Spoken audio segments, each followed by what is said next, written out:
aujourd'hui, le 15, c'est jeudi, levée des inimitiés de Joseph Kabila fait beaucoup de bruit au PPRD. Les PPRD ont pris des décisions. Bonjour Nabino, Banamoka, de partout où vous êtes. Bino Obozaliba, internaute, Obopesaka biso confiance. Yakolanda biso, précisément na KN8 télévision. Banamoka na kosenga Nabino, Yamoto Kota, liboso nanu na mozindo sommaire. Peut-être qu'on débattre, Ozaliba sujet auto-analysé, Katina O et Sika, na kosenga Nabino, bon partager émission, bon liker mingi, bon s'abonner, peut vous commenter massivement sur votre chaîne KN8 Télévision. Nini tokoloba pena na mozindo à part auto pessimission na katia sommaire na journée na biso ya lelo le lenge touti comme ça na bino les immunités de Joseph Kabila sera traitées aujourd'hui. Doit être aujourd'hui traité précisément dans le Sénat. Parce que Joseph Kabila statut obako jugé na ngo ya lelo eza ni ancien président, mais eza statut, il y a un sénateur à vie à commettre ma bavure ou eza contre la sûreté de l'État. Autrement dit, tokoloba ete Joseph Kabila a sali haute trahison. Na haute trahison oya sali parce que ba mounier aza moko ya ba konzi ya ba mouvement eza ezo causer insurrection. Ils ont condamné la République démocratique du Congo. Donc c'est vrai, il faut pas juger. Donc infraction na ye. Ils ont infraction au balobakanini. Au sali yango siko na statut au zane yango zobika na yango. Oh, dans le pays Moussousou, dès que ma comprenait que Joseph Kabila a commis déjà rebelle, ils ont consulté ma cambo mais la haute réquisitoire. Haute tout réuni des chambres à Congrès. Non! Quelqu'un qui a tiré bazwa quand même moko ba kena ye ba juger ceux qui militaient kolongwe directement kuna. Ah oui. Mais tout le monde nemi moulane a outi ko déclarer. Wanezaka juste introduction. Ya émission mukola lelo. Makambo nini to koloba na sima ya oyo. Paix entre les Ukraine et la Russie. Donald Trump à Istanbul, précisément à Turquie, pour négocier comment escalader pour la paix reine, précisément entre les Ukrainiens et les Russes. Le Sénat examine ce jeudi 15 mai deux réquisitoires. Le premier concerne le sénateur Michel Lingepo. Et le second vise le sénateur à vie Joseph Kabila selon les communiqués. Les États-Unis soupçonnent les hommes d'affaires libanais Bolanda opérant en RDC de financement du Hezbollah. Balibano bako nyokola ka ba travailleurs ya Congo. Mongo bako zwa awa bazo kende ko financer ba djihadiste. Bazo kende ko financer ba mouvement o ebomaka bato. Ba américain ba moni bango. Bobika ke to c'est déjà renseignement ba américain. Toko banon ba titre yango. Qatar départ des tombes pour les eaux. Avant de quitter l'Émirat du Qatar, à destination des Émirats Arabes Unis, le président des États-Unis, Donald Trump, a visité la base aérienne d'Abu Dhabi, la plus grande base américaine au Moyen-Orient, où sont stationnés plus de 10 000 soldats américains, ainsi que le quartier général du CENTCOM, commandement central des États-Unis pour le Moyen-Orient, l'Asie centrale. Les États-Unis, Trump, à Abu Dhabi. Le président des États-Unis, Donald Trump, est arrivé ce jeudi 15 mai à Abu Dhabi, la capitale des Émirats Arabes Unis, où il a été accueilli par son homologue Mohamed Ben Zayed. Il s'agit de la dernière étape de sa tournée diplomatique dans la région des Golfe, débutée en Arabie Saoudite est poursuivi au Qatar, selon les médias arabes. Peuple congolais, pourquoi tu as une information concernée toujours Donald Trump? Maintenant, quand il y a un sujet, nous allons aussi parler sur la situation sécuritaire en République démocratique du Congo. Donald Trump a quitté la Turquie, puis a quitté la mboka arabe. Bon, avant Azala élu comme président, alors qui clair, dès que je serai président, nakosala nyonso po bitumbe sila na mokili, tant que bango bali première puissance mondiale. Autrement, tu benga bango ba superpuissance. Quand wakomi, boyebi asali nini? Balobaka bwe avant le beloko moko, nul n'est prophète chez soi. Un jour, na tribune des Nations Unies, je crois que quand on a un deuxième mandat, ton troisième mandat, et pardon, troisième année, il y a le président Félix Antoine Tshisekedi Tshilombo. Alors, on a tribune des Nations Unies. N'a préféré toute terre, makelele ya minuki, n'Afrique mais dans le monde. Et que s'il y a un problème, tout que ne tout traité n'a pas dialogue.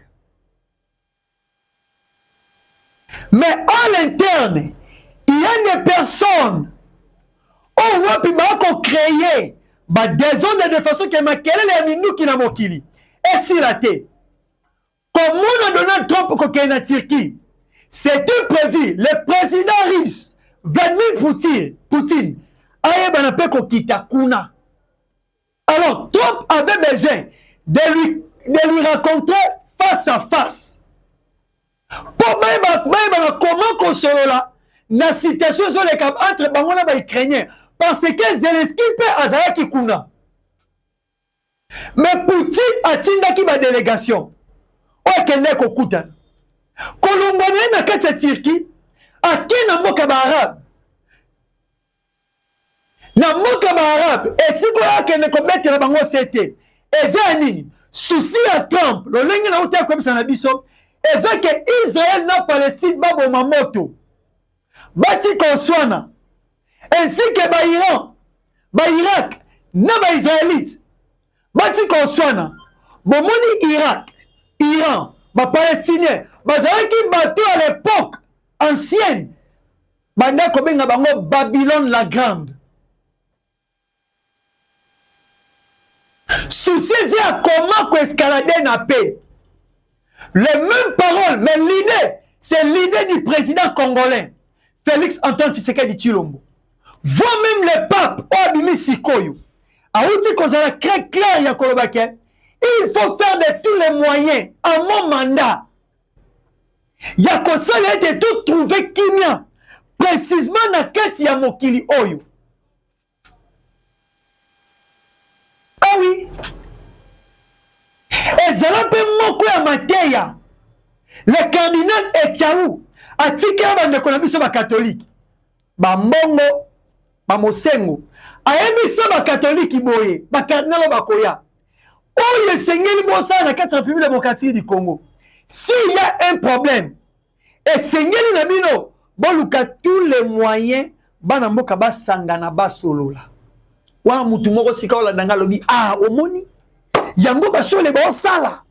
Bon, mais biso ba dialogue. Binonde bozo boya dialogue. Ndeko langa. Tango chawa koloba bongo. A côté la dialogue o eza a contrepartie. A côté la dialogue o ko yana division té.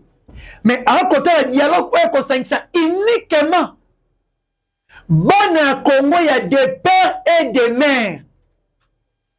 Et nous bato moko bakuya kuya ba uta soki wapi ba eka kambala moko to greffier bango na wazali biso ba congolais. Non, non, non, non, non, jamais. Pourquoi dans le bongo? Le dialogue que préparent les Ambongo, les Cholé, le pasteur Eric Essenga, et ce dialogue moko premièrement corrompu. Comment corrompu? Bakei Kozambongo ya Banguna, tel que l'Ouganda, le Rwanda, pour bien qu'on corrompe bana mboka mosusu, de façon que bon étranger moko, on va na kati ba pays wana, ba greffier bango na kati pays démocratique du Congo, ba comme un peu ba congolais. Kagama financé bango, ba sango, bana mboka. Dès que tu comprendre que ces gens sont financés par les Rwandais pour détruire la République démocratique du Congo, ensemble avec ses fils. Bande konanga. Tokota kaka na bondimi yango pour na ba dialogue. Te. Pour lui encore, je vous dirai une chose vraie. Le président de la République, Félix Antoine Tshisekedi Tshilombo, aloba boye clair na miso bato nyonso. Na boyi ko dialogue na batu te. Mais kasi dialogue toko sala te o eko nuire via peuple congolais. Mais surtout sali dialogue ba chole ba olek ba ozuluka. Eza lokwa tozongi kana Sun City. Eza lokwa to effacer eloko enyoko la rabiso te. Raison pour laquelle le président bien dit, il faut que les M23 aillent d'abord au cantonnement. C'est de là qu'on va vérifier qui est congolais et qui ne l'est pas. Oh, bah ça va congolais toko koti sa bango na kati ya mboka, ba vivre vie na bango malamu. Oh, ba lingi ba koma ba zonga na armée le komba ba mesala ki vie à vie militaire. Balanda processus normal ya armée ndenge sengeli. Je pense que vous comprendre réflexion par rapport à Ona Utikoloba. Ne yango momoni siko Donald Trump a commis ko kende na bamboka oyo eza na ba problème de façon que koluka comment to koye kotia kimia na mokili poto arriver na moment au Bible loba quand les gens diront paix et sûreté. Ah oui. Mais en faisant cela, il y a des opportunistes. Bato balinga kamboka Kongote, tels que les Katumbi, tels que les Kabila. Katumbi avait tweeté, to bete ki lisolango, que minéré na Congo zalakate. Mais subitement, tu as comme on a Kabila yako tweeté. Na tweet ya Kabila lobi nini? Alobi ote, ko signé accord non américain. Ce n'est pas mauvais. Mais c'est que le président Tshisekedi de Osala, et Zakoluka, comment qu'on vende ça, on va continuer pour où là. Une chose est son contraire. Qu'on signe accord américain et ça m'a bêté. Mais le président Tshisekedi a Lukanda ou na Bokondi.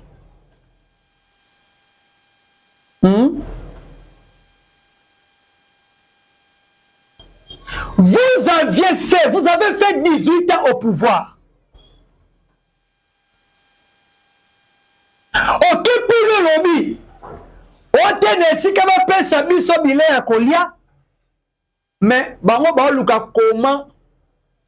stabiliser le pouvoir, comment va protéger le pouvoir pour Baoumela.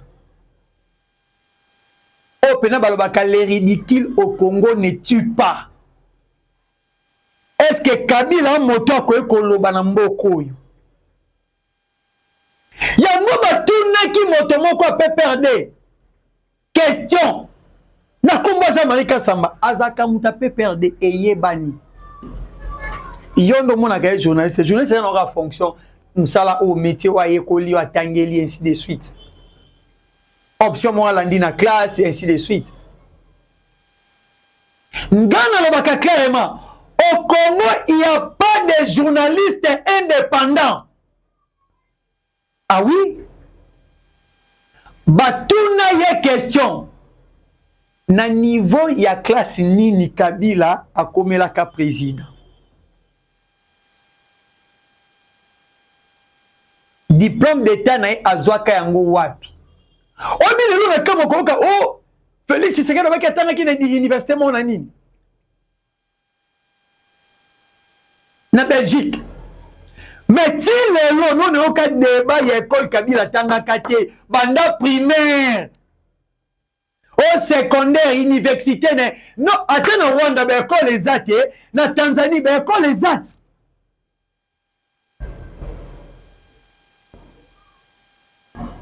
Mais non tu oka te ezalaka important ya Komba Tshisekedi n'est pas intelligent oui. Et c'est important. Parce que votre président a étudié où? Tout le monde fatine ba master na une école ya Tumba. Mission Tumba na Congo central. Ba master na msu batanga ba ona Kasai to moni bango. Parce que yo pena yo o batino ba lobake belé. Ba mboka Kabila moto atangi na Kimukolo. Bo like bo partager bo commenter bo s'abonner. Classe à Kimukolo. Et quand ça m'a malunga te o gérer mboka côté o bebiso kuna accident côté o bebiso ba rebelle mo créer ba comme silika côté mais ça tout na question yango bomoni fruit yake azaka mayele te et uti ko la kisama comment uti ko la kisama botaka ba sorti mais tika uti ça ce qu'on ça l'interview ba tira ke ordinateur liboso ba réponse ça va répondre et ça déjà ko comment. Ma question est essayer Bongamaki. Dis-moi quand même avec le président Fachi, il fait les interviews sans même préparer. Les interviews brisques. Ah oui? Mais tel Kabila a préparé l'interview na Tabumbeki a boebli bangan tadi nanga koti terrain. Ako maîtriser balete banzadi na banzadi kasi excès de nzadi wana ne yango bomoni sikoyo ememie na lever des immunités batanga na bango ye to beta kara mais tango bimi kaka M23 absurde peuple congolais wana et a générique etikali na Congo batu bagangi wow. Kabila marqué bi. Alors sur la deuxième fois. Non, ça l'atterrissage dans la Goma. Mokile gangi. Va comprendre que oh, ce type en question, vraiment c'est un rebelle. Mais en gros, Monisco va entamer débat pour la immunité na ye et banosani et ye banakolongwa. Ce qu'on peut perdre est l'ennemi. Peut perdre est l'ennemi. Nemi moulene ke koloba. Ote, communauté internationale, les États-Unis, les Qatar, bilonyo so obo kotambu sa makambo etali ke ya ko signer ba accord de paix. Kolongola immunité à Joseph Kabila. Et ça correct ça que le président Félix Tshisekedi a pas sa kinyate. Oh, yango to continue encore sur la musique, peut perdre tout moment sous yango. Raison pour laquelle mon comme information que ça va signer na biso, le ministre de l'Intérieur a signé les sous papier mususu bakanga ba parti mususu o eza adhéré na ba mouvement insurrectionnel tel que le M23. Tel que parti yanan. Il y a Franck Nyongo. Monsieur Franck Sorodion. Son parti doit être radié. Parti à Thomas Lubanga. Parti à Corneille Nanga. Un président de la CENI a qui n'a parti politique. Bon, moi, je sais que tu es un mboka.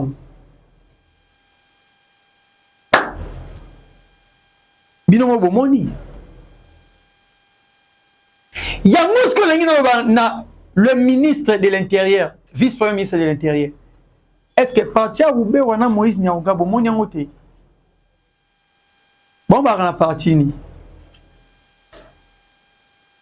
LVPM. Bango bazalaka na parti ni. Donc, on pense à toi, Ebat. Ouais, bah on a mususu na moni et kangami. Félicitations, c'est bien. Mais bande quoi na mususu? On a tilelo. Non, tout le monde est kangami na yango te.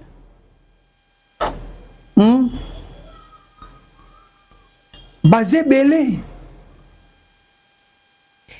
Il faut kokanga tous les partis à bateau nyonso. Ba komi ba rebelle. Voire même Claudel Loubaya. Malobo anemi Mouliana toyebi sa kibino. Ba accord de paix auto ko signé na ba américain. Bando ki bazawa o ba lingi kimi la Congo te. Pourtant les autres des alana Congo ils en étant ba profitaka.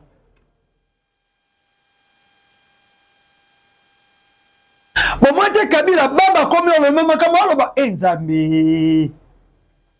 Ils aussi m'a raté fallait pas passer par pibiloko ya mwana minyateki batu moko a défi ti lelo non zela na ba commentaire bokoma na 6 ans ya Kabila botangela nge loko moko ya munene atemi satu po bo 500 vimba ngai pena na émission nem c'est na 6 ans ya Fati biloko asali botangela na 6 ans ya Kabila asali nini Nan otengele binoka mibale na 6 ans Fati centre culturel centre munene en Afrique centrale deuxième en Afrique ya mibale rien na kutela no inachevi wana na otanga te et ateka le pont va clôturer ba sali ba béton o ba benga ngo stade te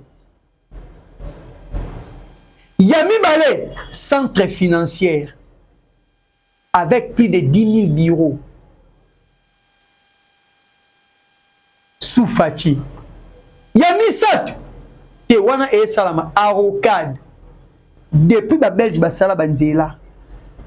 On nyos majorité batika na Congo basala ka ba réhabilitation ba fongola ba route secondaire misus mais Fati azo sala nzelo ezalate. Ce qu'on dit que na projet zalaka oui, ba on peut ba yaka ba kutaka projet yango mais pourquoi ba matérialiser ki yango te?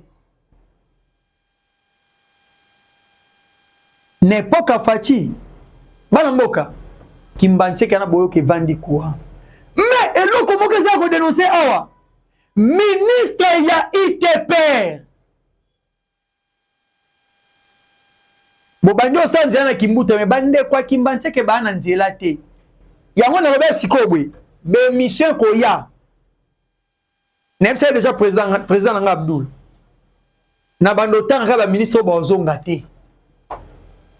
Liste sokiga komono awe tangani papa yeba yango yo esengeli o se dégager et ba ministre figurant o sale l'autre côté na mboka biso to posa la bosser yango mo gouvernement d'union nationale le président de la république esengeli tient la biso bato au moins mise en place au sein na armée doit na posa ba warrior te ba warrior ba futa ba golo pe bango a misu ba futé te link sorti la biso zaiko ba tatakala o ba yebi ko sala ba jeno ba na force ate zaiko e beta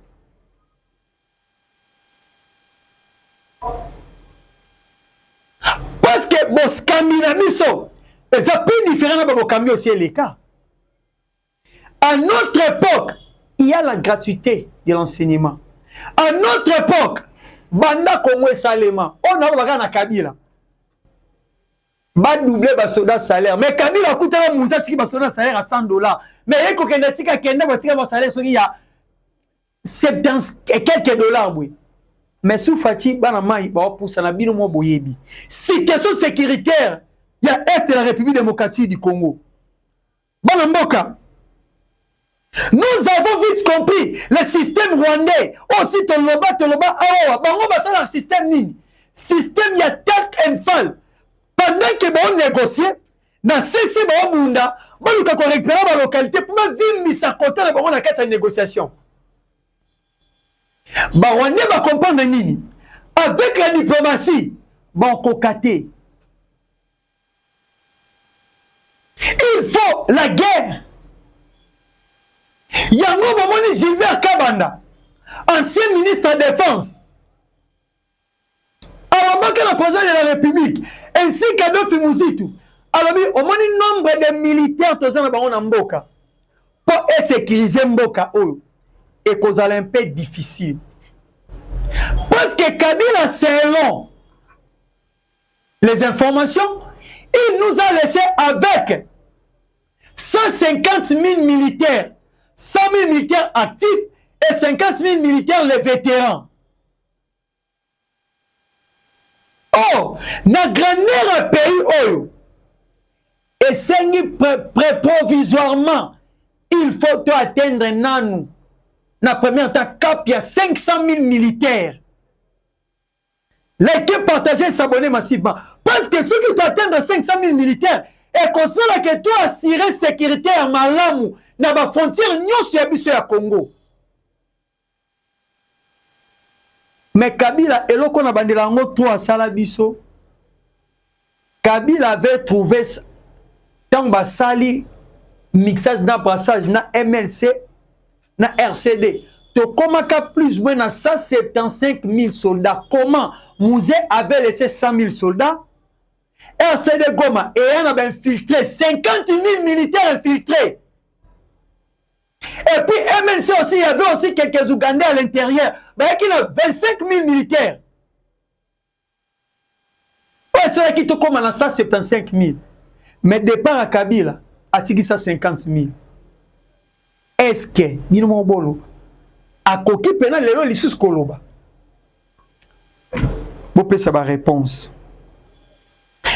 Situation sécuritaire. L'agression rwandaise.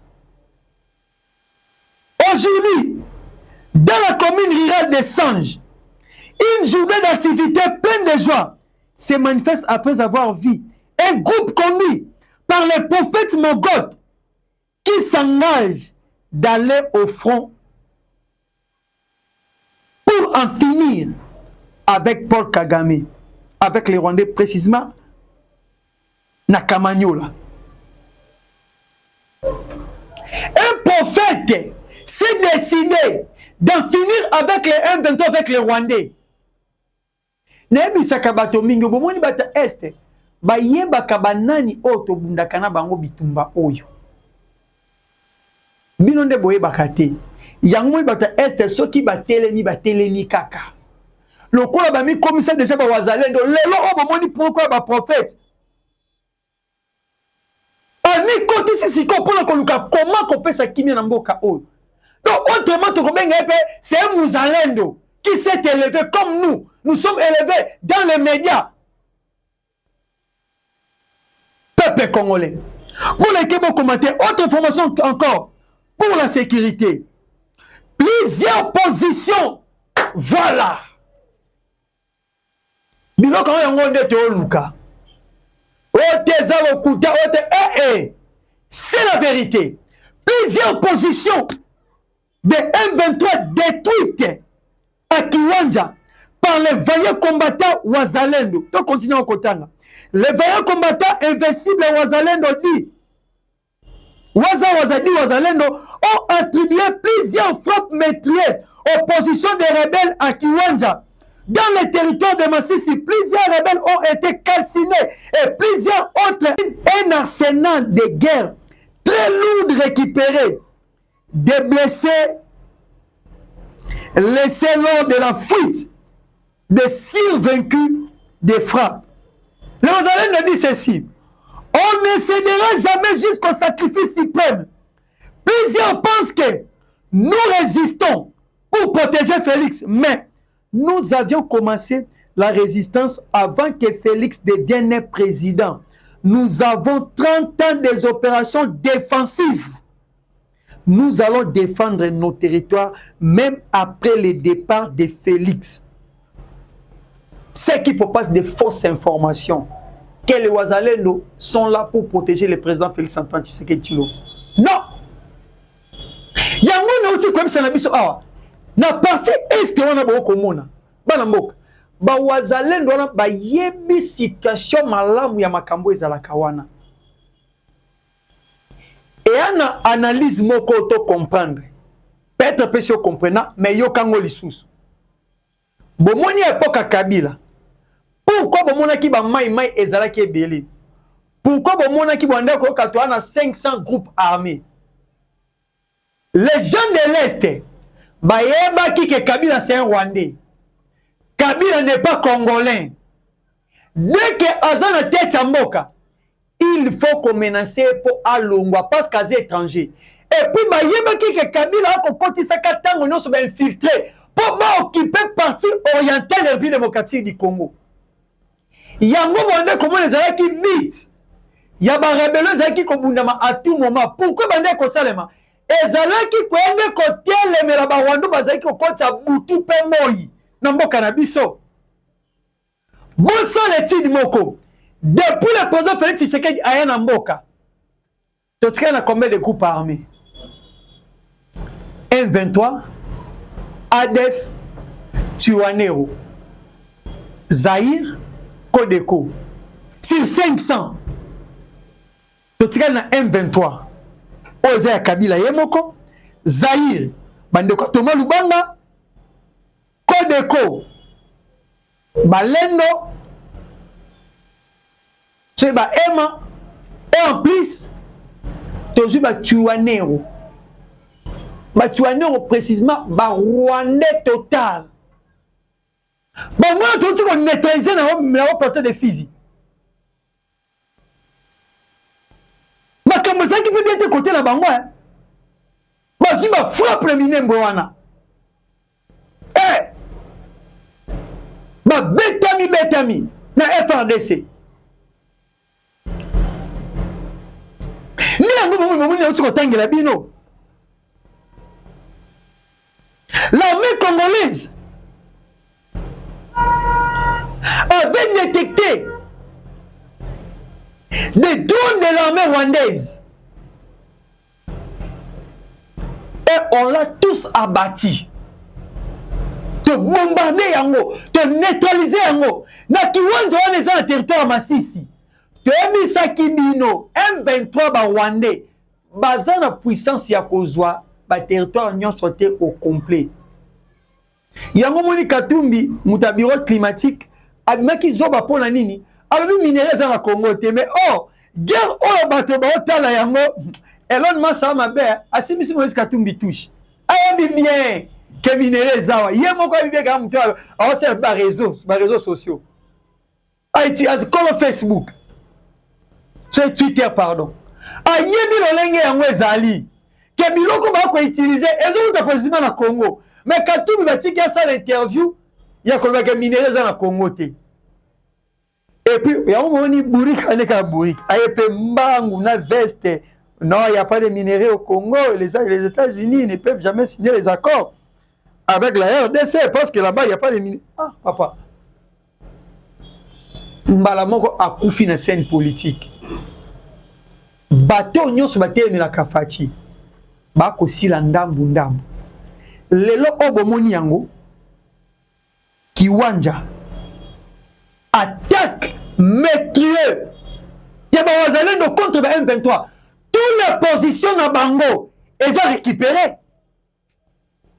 par l'armée congolaise et les invincibles wazalendo bomoi na kati ya Bukavu ba wazalendo baza ensemble na ba Rwandais na kati ya Goma ba wazalendo baza ensemble na ba Rwandais.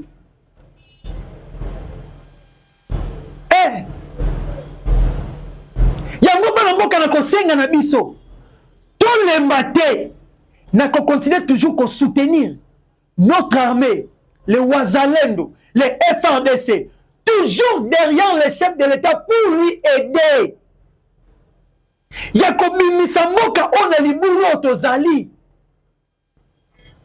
un peuple congolais ensemble avec nous le président de la République a Kolonga Bitumba Oyo.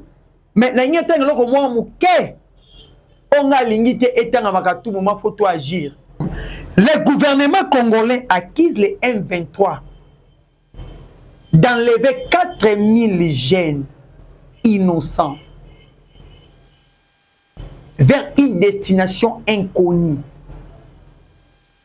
le gouvernement de la République démocratique du Congo, Tata Mokonzi Ekolo, service ya sécurité, bino ba o batie lelo na tête ya armée, na mise en place de Salemi, bo sungamboka. À part le Congo, il n'y a pas d'autre pays. Dans le bas jour, on se pelara, moi, n'angande abeta kangana futaka. Et non, ngande na kendaka ba futaka pour ba beti moi nanga. Nengi na lobani, ne si kabisoto lobaka ke ba enlever 4000 jeunes. Tu es bien déjà. Tant ba enlever bandeko o ba koseli bango makambu ke baza ba FDLR. Koluka comment ba koki ko exterminer ba bantu. Pona koya kotia banelotique o baza ba Rwandais ba tuti. Na yebisa ki bino, e aki na témoignage ya Rwandais moko. Aloba ki yango clair. Souci na bango bisika ba uta ba Éthiopie, ba Érythrée. Bana mboka ezalaki po ba occuper soit Tanzanie, soit République démocratique du Congo. Mais tant bataki Tanzanie, ba monaki Tanzanie eza na unité. Et en plus, ils appellent moi mon mais terre na bango za riche. Mais au bas qui retrouver notre Congo, ba monaki que Congo est riche. Et appelle ma belé à mon et sengela ki na bango ba yakinde ko luka kotia menace na Congo na aide ya communauté internationale. Bolanda ki to uta ko ebisa na bino. Moko ba expert américain. Oh, le baïke, basala ki nyonso pona ko aider Rwanda à réussir au Kabola Congo. Mais les Rwandais n'ont jamais accompli leur mission. Raison pour laquelle les États-Unis ont tourné les dos vers les Rwandais. Banamboka, Baloba, Basala, Oboko Simba, le Congo restera un et indivisible. Quant à moi, je vous dis que les dieux de la République démocratique du Congo vous bénissent. Merci.